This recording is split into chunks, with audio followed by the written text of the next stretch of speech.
listeners will, of course, be aware that the story now takes us into the world of Zero Dark 30, the sort of Oscar-winning movie where half of the movie is the raid, but the part we're going to talk about today is almost 10 years of just absolutely painstaking and backbreaking work that went into actually finding where Osama bin Laden was hiding. So let's go to Tora Bora, though, in the immediate aftermath where we left off last time.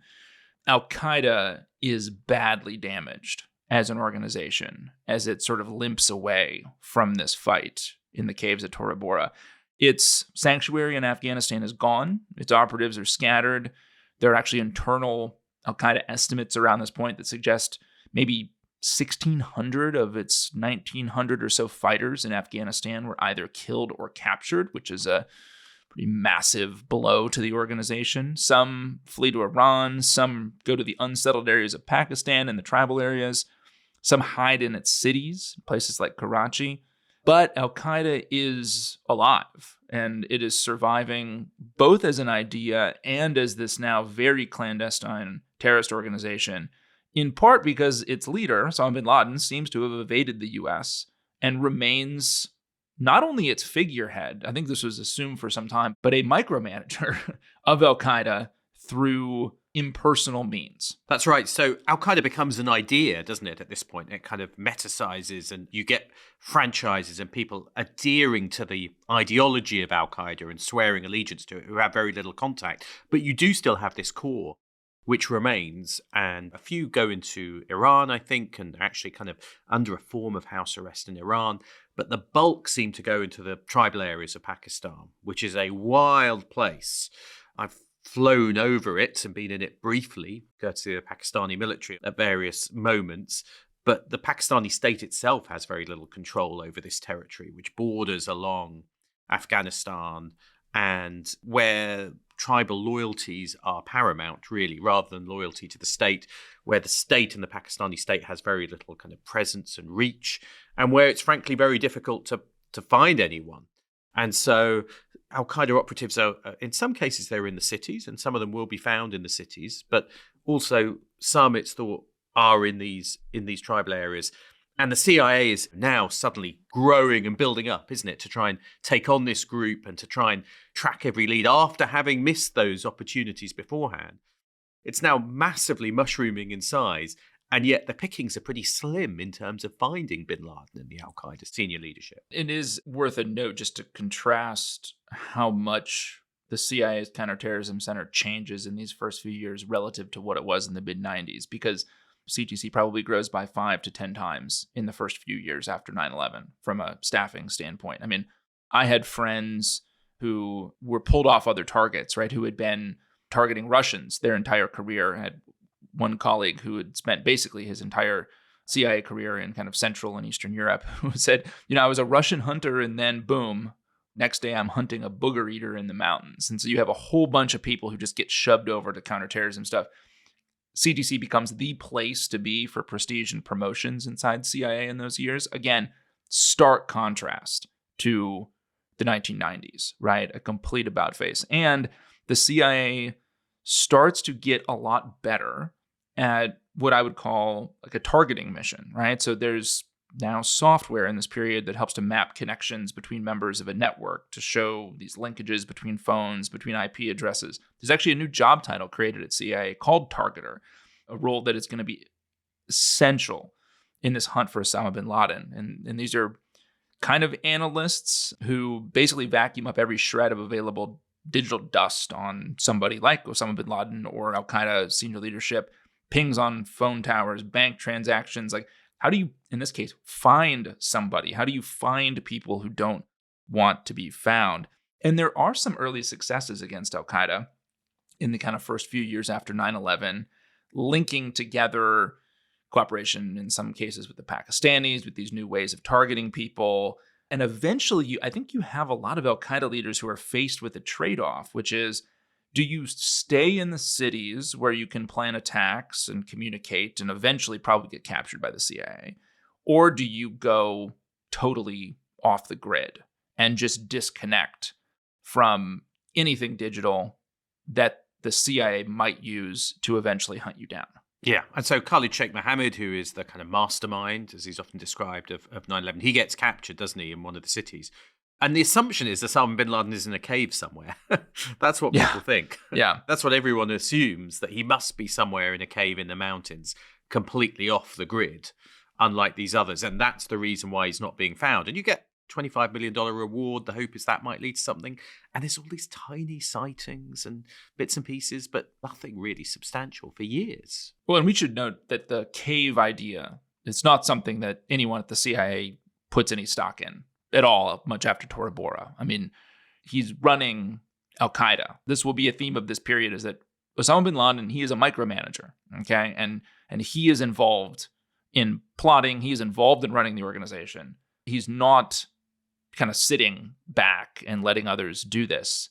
So he's not in a cave, but there also aren't any leads to really suggest where he might be. And you mentioned the $25 million reward, right, Gordon? So that obviously creates incredible incentive in an intelligence collection environment where fabricators, fantasists, right, anyone's going to want to put information into that system in the deranged hopes that they might get 25 mil out of the deal. Yeah, you reminded me that I once interviewed someone who pitched up in Pakistan, an American, convinced that he was going to find bin Laden, and he'd pitched up with a sword and like a pair of binoculars, and that's it. And I was like, well, CIA, US government. He's like, I'm going to go below the radar. Smart. It was smart. Yeah. And below the radar with a sword. Below the radar with a sword. But it was full of there was that element of people kind of fantasists, as you say, and, kind of false leads. And I mean, they were called Where's Waldo missions, weren't they? Because there'd be a tiny sighting, like tall guy with a beard might be bin Laden, chase it down. And you'd have like the entire resources of the CIA kind of descend for a moment on chasing some tall guy with a beard who'd, of course, turn out not to be bin. A great story on this, which comes out of a city in Pakistan where one of our people there is driving. They're taking some video from the back of the vehicle, and they're not hunting for bin Laden, but they pan over and they actually get some video of a guy in another car who looks like Osama bin Laden. And they can't be sure it's not him. And so they write up the cable and send it in. And eventually the deputy chief of station in Islamabad actually ends up, okay, we got to look into this, right?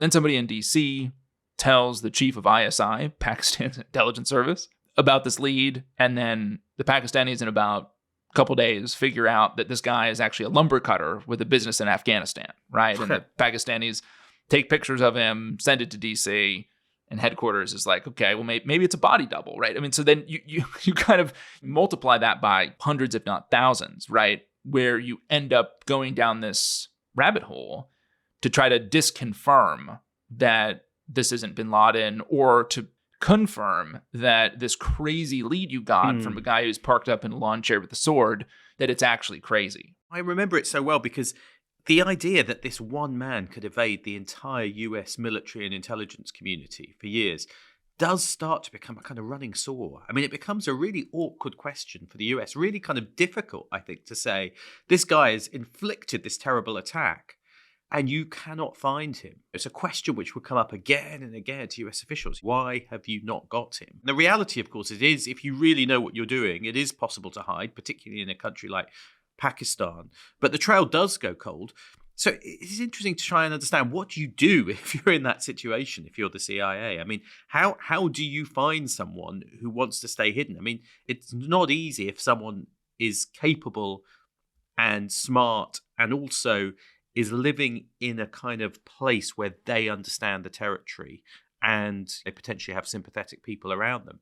It is not easy, but it still feels like it took a long time. It's probably worth setting up a bit the unit that's leading the hunt for bin Laden. The name, as with any good bureaucracy, changes constantly. It does sit inside CIA's Counterterrorism Center. It's full of analysts, targeters, again, similar to the Mike Scheuer, Manson family of the 1990s. There are lots of women involved. It is a bureaucratic effort, but I think the number of people who are really doing the hunting, it's actually not that large, right? Maybe a few dozen that are really focused on Osama bin Laden. It is a tight-knit, very focused group inside the Counterterrorism Center. And they put together assessments in the first couple years after September the 11th to really try to help the CIA come up with a way to dismiss those Elvis sightings and build a collection plan to get us closer to finding Osama bin Laden. And there is an understanding, I think, inside the CIA, at least at the working level, the people doing the hunt, that there's not going to be a magic bullet. There's not going to be a detainee who's going to point to a specific location. The Pakistanis are not going to give us the keys to the kingdom.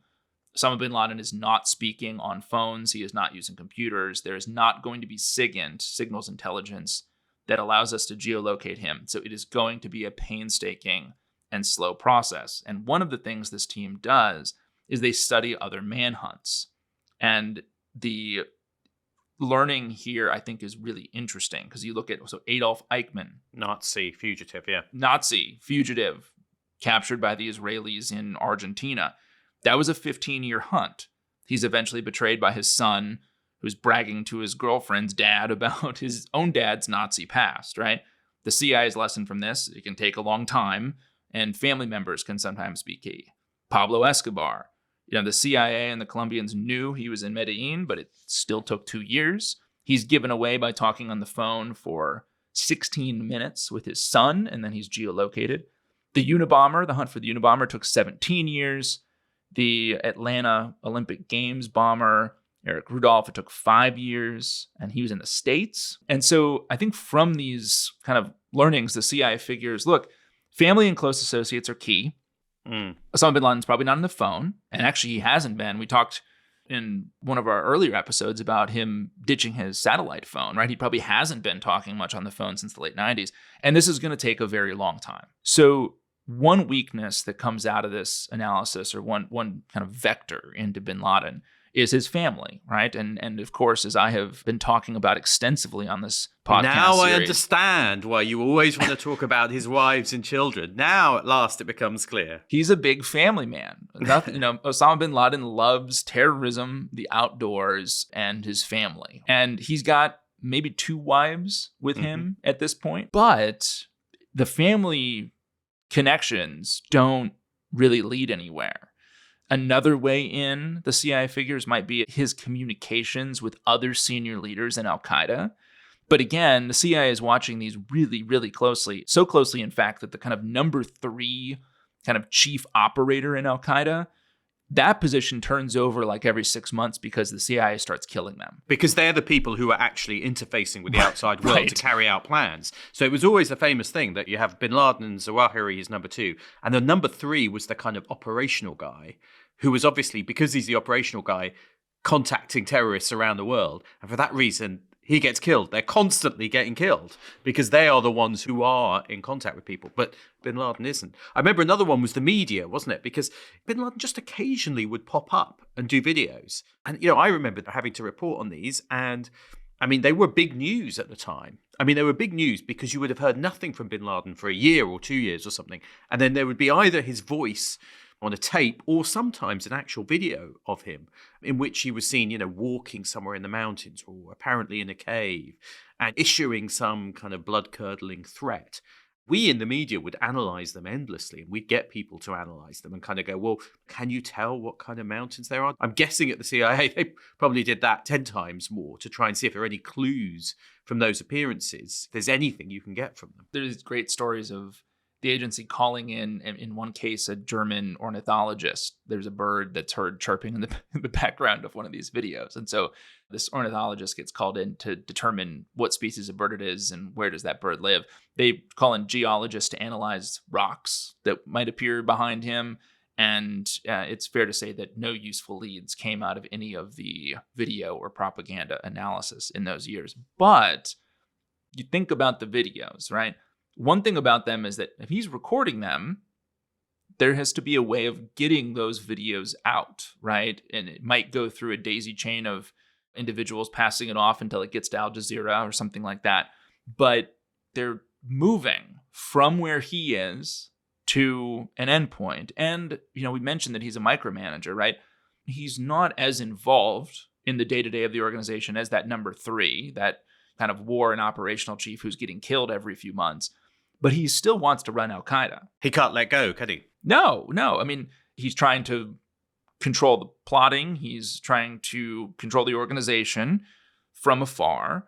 And in these years, he's also dealing with these kind of rowdy Al-Qaeda affiliates, like the really murderous franchise that pops up after the US invasion of Iraq. He's trying to keep them in line. And if he's doing all of this, he has to have a way to get in touch with people. And since he's not doing the communications himself and he's not on phones or computers, he must be using a courier. And the courier is going to be the one path that the CIA will walk down that will actually bear fruit. Now, we should note, looking back on this, it seems maybe obvious or clear, or that you can have some certainty that this path will lead you to Osama bin Laden. But nobody back then had any clue that this was going to be productive at all. So you should think about the work that these targeters are doing in their cubicles at Langley, day in and day out for years, as being absolutely tedious, painstaking work. I mean, really it is. It's like a detective looking over the same information probably over and over again, trying to put a new light on it or sort of polish something up to kind of give a new perspective on the same stuff over and over again if they're working on kind of a cold case, right? Yeah. And I do think, though, that this is the point of this story where the hunt for bin Laden really intersects, this extremely controversial topic of enhanced interrogation or torture. Yeah, because Khalid Sheikh Mohammed, who we mentioned, the mastermind 9/11, he gets captured. And he is one of those who's subjected to waterboarding, simulated drowning, torture. And one of the questions that's always been raised is how far that contributed or was needed to get some of the intelligence about the couriers. Because certainly some of the intelligence does come from Khalid Sheikh Mohammed, but the way it was always described to me is a kind of mosaic of different parts. Those who are defending the use of waterboarding will always say, well, he was waterboarded, he gave some vital information, therefore it had to be done and it was vital. Whereas, of course, the critics will say, A, you shouldn't do it anyway, and B, got the information anyway without having to do the waterboarding. So I think we should acknowledge here that it is a very, very controversial subject of which it is hard, actually, I think, to get a definitive answer about whether it was needed to happen. But certainly Khalid Sheikh Mohammed, who was waterboarded, provided some of the clues. And it wasn't, as you said, it wasn't like he suddenly goes, yeah, here's the name of the courier. It's about placing together different fragments, isn't it? Yeah. And so it's probably worth just walking through exactly what happened here. So one of the insights that I think really leads these targeters down the path of trying to find this courier or set of couriers is they start to think about, okay, Osama bin Laden has fallen off of the CIA's collection radar since Tora Bora. Are there other members of Al-Qaeda, senior trusted associates, who have also fallen off of the radar, right? Just like bin Laden. And in 2002 or 2003, the CIA interrogates a number of Al-Qaeda detainees. One is a guy who actually almost participated in the 9/11 plot, and he tells the CIA, while he's being interrogated, that KSM, Khalid Sheikh Mohammed, had introduced him to a man known as Abu Ahmed al-Kuwaiti, who had instructed him in secret communications. And this Kuwaiti is described as a courier, trusted courier for bin Laden. Now, during those interrogations, the Al-Qaeda detainee is often continuously exposed to low temperatures. He's made to stand. He's given sharp blasts of Christina Aguilera music. He's really? Drugs, Christina enemas. Aguilera? Yeah. Soon thereafter, KSM himself is caught in Pakistan. He's waterboarded. He's kept up for days straight. He's shackled at a secret CIA prison in Poland. And he is asked about Abu Ahmed and about the importance of this Abu Ahmed al-Kuwaiti. And Khalid Sheikh Mohammed says, oh, he's retired and not actually that important. But then Khalid Sheikh Mohammed goes back to his cell, is taken back to his cell. And there are apparently other detainees in there with him. And I guess Khalid Sheikh Mohammed did not assume that the entire cell was wired up, or maybe he was just so destroyed from the physical punishment that he had taken. But he begins to tell other detainees, look, don't talk about the courier. And that is a red flag, isn't it? That's a big ringing bell going, this guy's interesting. Now, granted, Abu Ahmed is one name among hundreds of names of al-Qaeda members and associates that we're interested in. So we shouldn't be like, this is getting raised up to George Tenet on the 7th floor as some aha moment, right? But at this point, CTC, the people going after bin Laden, know that this Abu Ahmed is of interest, right? He had been with bin Laden, and he's important enough that Khalid Sheikh Mohammed is lying under extreme pressure about the Kuwaiti. Now, in January of 2004, another al-Qaeda courier adds to this mix. He's captured in northern Iraq carrying a letter from the Iraq franchise to Osama bin Laden himself.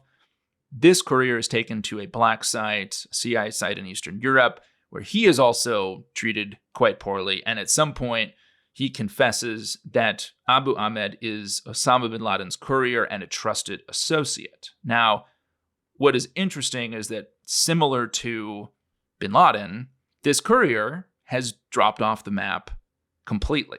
So at this point, by 2004, 2005, the name of this courier is now very interesting to the CIA's Counterterrorism Center. There is a belief that this could be a path toward bin Laden. But to put a bow on the thorny subject of enhanced interrogation / torture, I think what I would say is this. I would say that, number one, the interrogations in which enhanced interrogation techniques were used were critical to building the map of al-Qaeda that was used to determine the importance of the courier and ultimately to find bin Laden. These interrogations did give a wealth of valuable information, but it's impossible to know, I think, if they would have provided the same information without the coercion, right? It's like an unanswerable question. So what is factually true is that a lot of the people who provided important clues to help the CIA determine the identity of this courier were also subjected to enhanced interrogation techniques and torture, which is why I think in the kind of the histories that have been written of this hunt and in a lot of the memoirs, you can end up with very different opinions. Yeah, it's a very contentious subject. So we've got this name, Abu Ahmed al-Kuwaiti, but just that name doesn't get you there, does it? Because it's an alias. It's not his real name. Do you say alias? Alias, sorry. I was wondering if that was that a British thing, like no, I think it was privacy just and me. privacy. Okay, I think you can say either, but an alias or an alias. But that's what it is. So they don't know quite who he is. I think there's even some information that he might have died at some point from one detainee in Tora Bora. So they've got potentially, although they don't know it yet, what could be a vital clue. But the question is how they're going to turn that into a functioning lead, which is going to give them the breakthrough. So let's take a break there. And after the break, we'll come back and see how they work that lead into the key intelligence trail to lead them to bin Laden.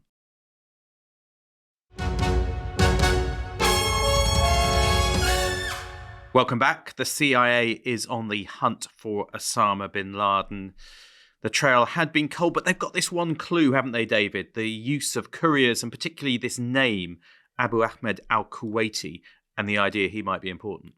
Well, that's right. And the CIA at this point, doesn't know much about Abu Ahmed al-Kuwaiti other than he is important or was important.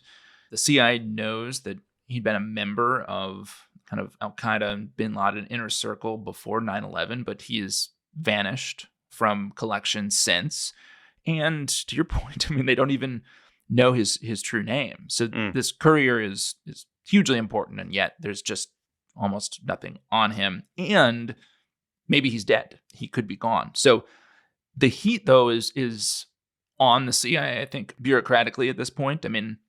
This is an era where the CIA director is getting 3 or 4 times a week CT counterterrorism updates, right? So targeting Abu Ahmed becomes a critical priority for the team hunting bin Laden. Now, the most important developments in this hunt are also, and maybe unsurprisingly to listeners of The Rest is Classified, the ones that continue to be most shrouded in mystery.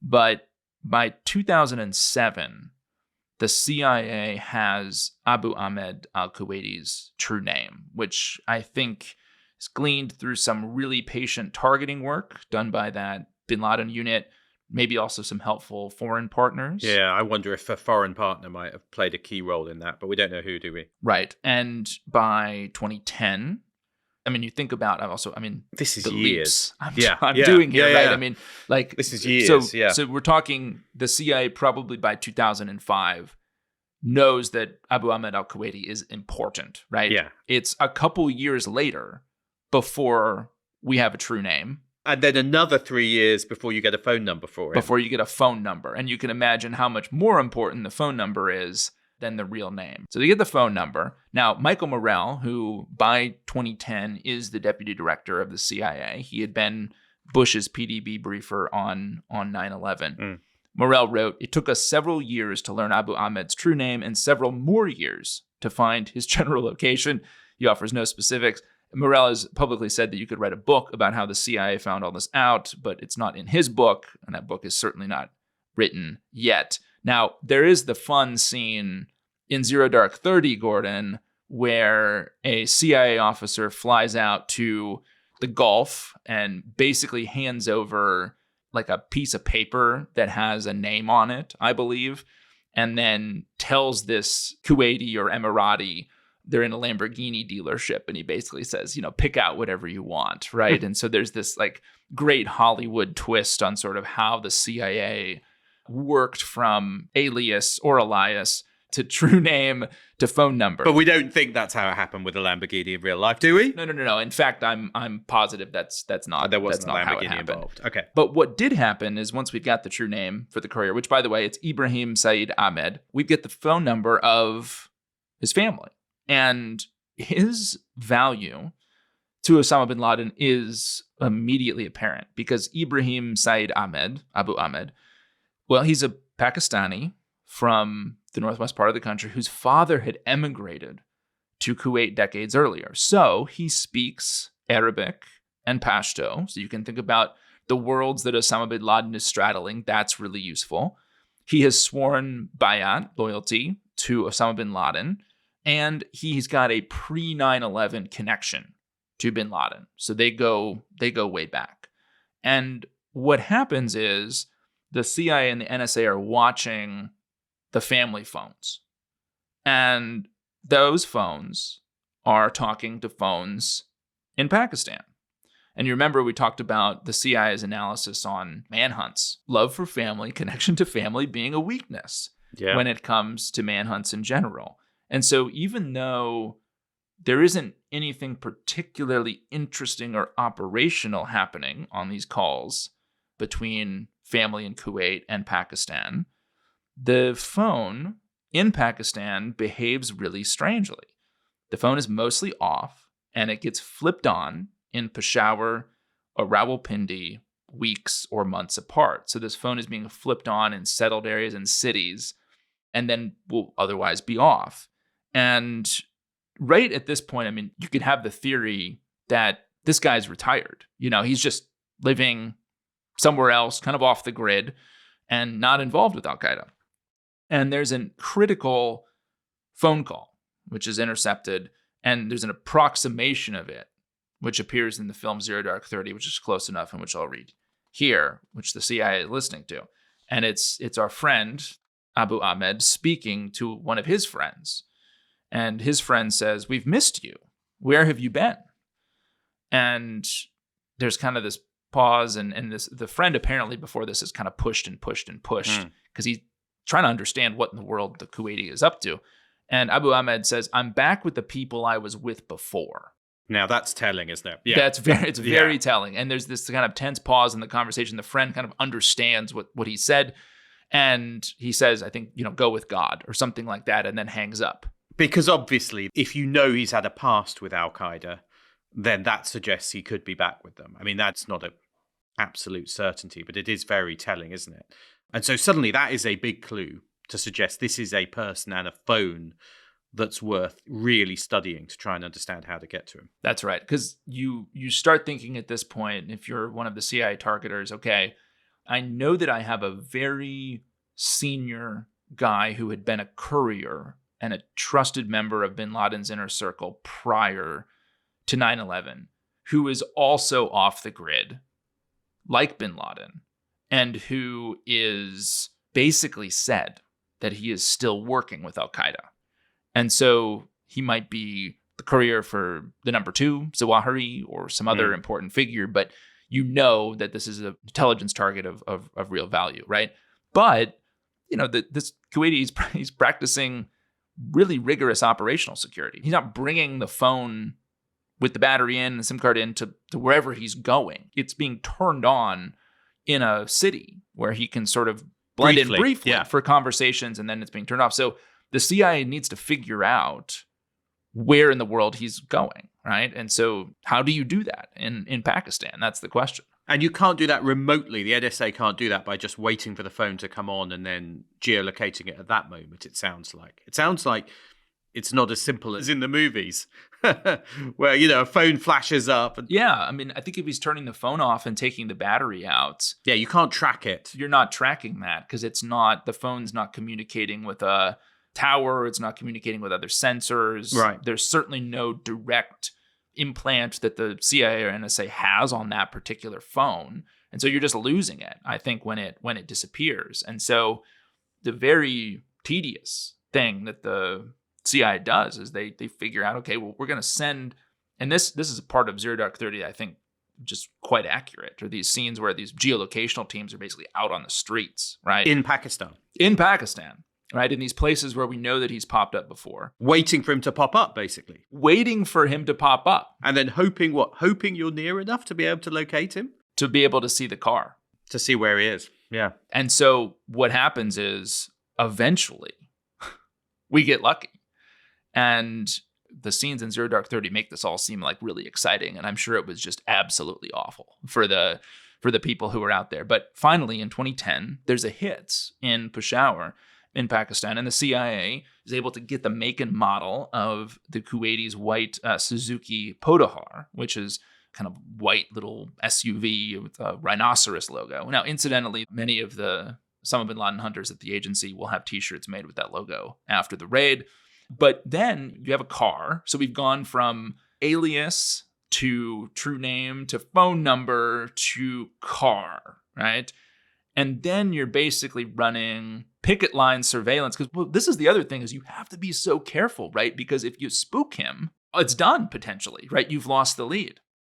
And so there's very careful surveillance done for a period of time in Pakistan after that to track that Suzuki Podahar to a compound. And they follow that car to a compound in Abbottabad, Pakistan. And that is a very interesting place for it to be, isn't it? Because Abbottabad is not a cave in the middle of nowhere in the tribal areas. It's a big town. I mean, it's a few miles from Pakistan's top military academy. It is not the kind of incredibly remote spot that people had expected. I mean, it's a compound in a town. Wasn't the town named for a Brit, Gordon? Yeah, I think that's right. Was it Abbott or something? I can't remember. But yeah, I think that's right. Yeah. Oh, man, I stumped Gordon on something British. British history, yes. Yeah. We'll have to get the rest of the history guys to tell us the history of who he was. He's probably some great hero of theirs. But it is definitely not where you would presume, or maybe where the popular picture of, bin Laden hiding. It's not this. It's a 38,000 square foot compound in Abbottabad. Yeah, but it is interesting, isn't it? Because it is not a normal compound. I think that's the one thing to say. It is a compound, but it's got windows coated with reflective material, so you can't see in. Kind of high walls, lots of gates.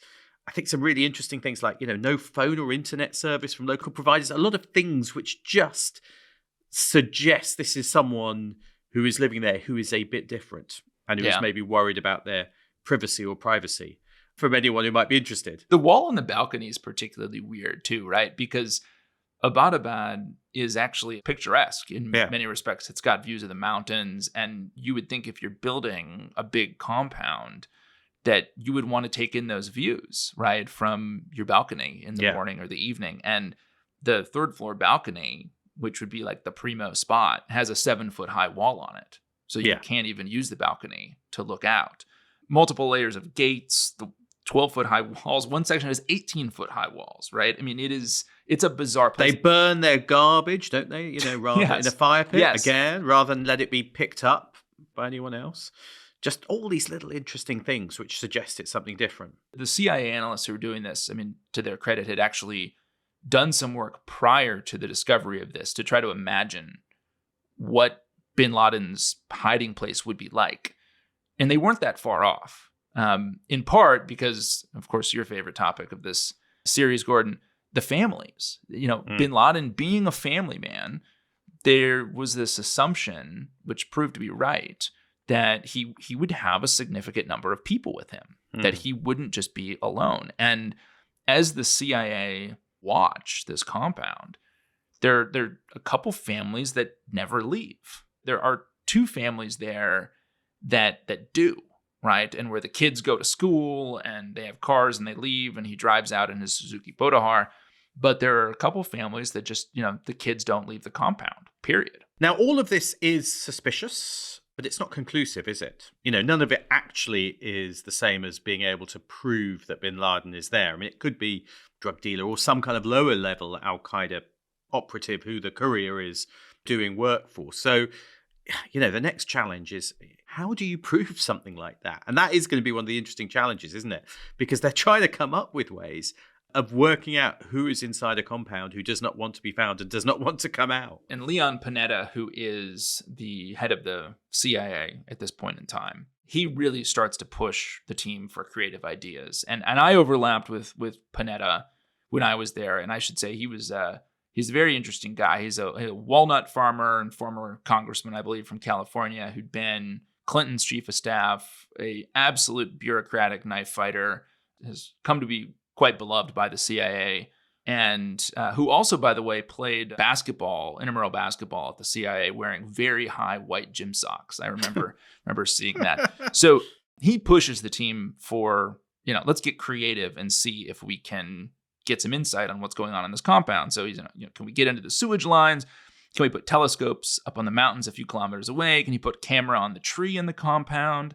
Unfortunately, apparently the Kuwaiti chopped the tree down shortly after Panetta suggested that idea. He had an idea about throwing stink bombs into the compound to flush people out. There was one particularly controversial idea, though, wasn't there? Oh, you want to talk about the controversial idea? Yeah, you've got some other ideas first you want to do, but I think there is the controversial one is the fake vaccine program, where the CIA is going to use a local doctor to go door to door in Abbottabad to say that they're doing vaccines for people while actually trying to secretly collect DNA samples from people, which they're then hoping they can match to bin Laden's DNA because they've collected that from other of his, the bin Laden family members.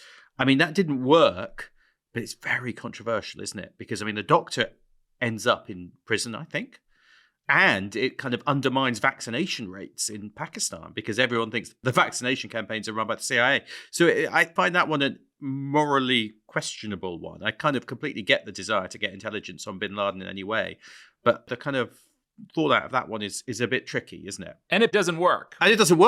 So all of this, and they've still just got a circumstantial case, haven't they? Rather than any actual proof that he's there.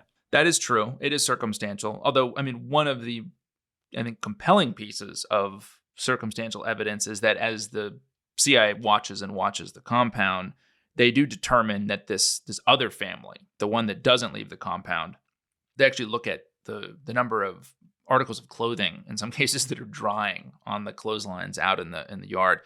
They determine it consists of, it's 3 women, a young man, at least 9 children, and maybe some grandchildren as well. And again, it's not confirmation that Osama bin Laden is there, but the composition of the family is consistent with what was known about Osama bin Laden's immediate family. And so that is a compelling piece of the circumstantial picture. But there's a bunch of overhead imagery in this period. The satellites can never really get a clear picture of this man who appears to be the head of this family. But there is somebody, this guy who starts taking walks every day, almost like he's in a prison yard around this vegetable garden. He's walking in these kind of tight circles. He's beneath a tarp, right, which seems to have been set up so satellites can't see him. CIA nicknames him the Pacer. They try to check his height against bin Laden's, but the best apparently the agency could come up with was that he was between 5'5" and 6'8", which is a pretty wide range. Yeah. You get to this point, I think, where you say, well, are we going to get better intel, right? Or is this the best that we're going to get? Because you've had kind of Panetta has been hitting the targeters and analysts with a rock to get more ideas. Nothing is really, there hasn't been a breakthrough, right? And you get this kind of famous scene in Zero Dark 30 where everyone's kind of giving confidence assessments in how likely is it that bin Laden is here. And you get these ranges, 90% on down to 60%. And one analyst who had this personality and the Jessica Chastain character in Zero Dark 30 is based off of her says, 100%. Nothing's 100%. Yeah. Nothing is 100%. Michael Morrell famously says that the intel case that bin Laden is in the house is weaker than the Iraq WMD case. Which, of course, was proved wrong. But in that case, is that you had intelligence in the affirmative, which was wrong, suggesting that Saddam had WMD, where in this case, there is no actual intelligence to say that bin Laden is there. But of course, the percentages are a bit bogus, right? Because he's either there or he isn't. And I will say one of my former colleagues has said, look, even if it's not bin Laden, the presence of the Kuwaiti and the Kuwaiti's admission that he's working with the people he was working with before means that either bin Laden is there or like a key to him is there, right? There's an important Al-Qaeda member or connection to this compound in Abbottabad. But at some point, you can't get any further. You've got this possibility, no more. And I guess you've got to go to the president, because ultimately this is a decision for a president to make, isn't it? Based on that level of confidence and the risks involved in carrying out some kind of operation. So it goes to Obama and his call, really, about what he wants to do and what the options are. Obama tells Panetta to come up with ideas, options to do something against the compound. And a process is stood up to basically come up with these ideas and approve them. The NSC meetings, the National Security Council meetings, go on the calendar as Mickey Mouse meetings in the West Wing. Morrell says it's the most tightly held and compartmented process that he had seen in his time in government. And essentially the options are this. So you could drop a few 2,000-pound bombs on the target with a B-2 bomber, but you'd have absolutely no guarantees that you get bin Laden. You're in a big city. You're going to kill a lot of people around. You could kill a lot of people. The Pentagon thought they would probably need 32 2,000-pound bombs to obliterate the compound. And if you obliterate it, you won't even know for sure whether he was there or not. Yeah, you probably won't know that he's there, right? You could do a drone strike on the site, or you could do a special ops raid, right? You could actually put people in and go and kill him. And of course, then you have the terrible Pakistani angle, Gordon, which has hung over this series in so many different ways, going back to the 90s, and it rears its head again when planning for the raid to get bin Laden. Yeah, because US-Pakistani relations are, as they say, complex. They've been allies for many years. They were allies in the 80s in fighting the Soviets and backing the Mujahideen.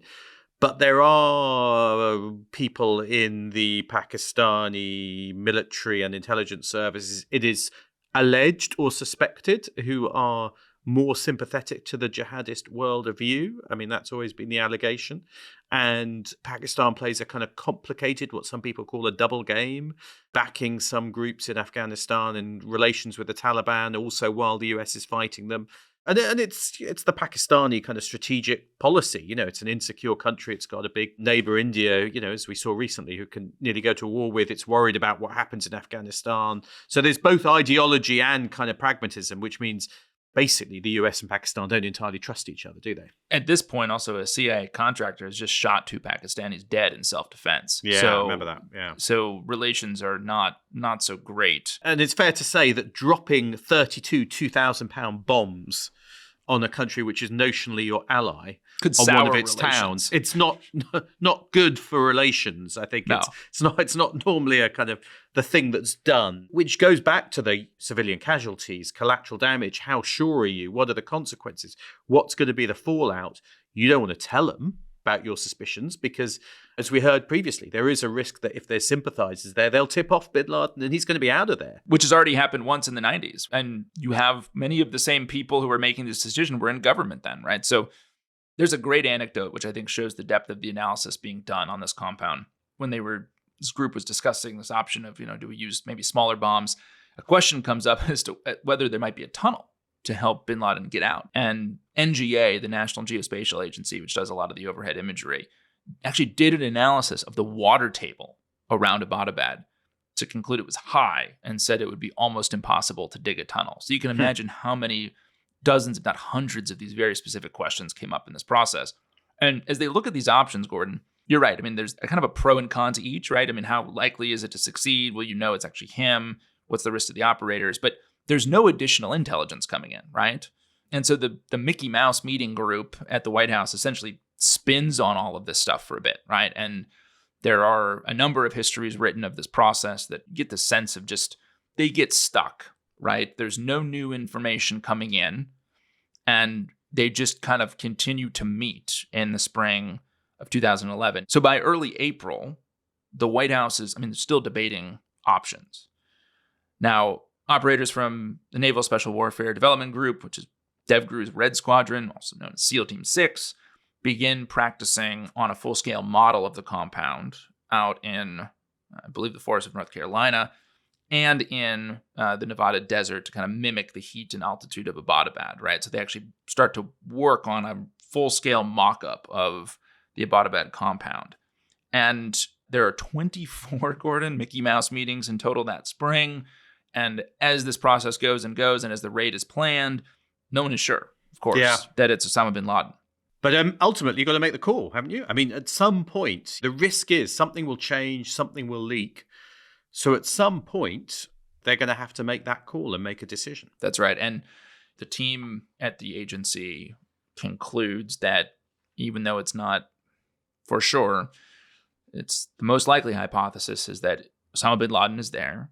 And there's a final Mickey Mouse meeting on the 28th of April, 2011, to make the call. And Obama basically goes around the room to see who is in favor of what.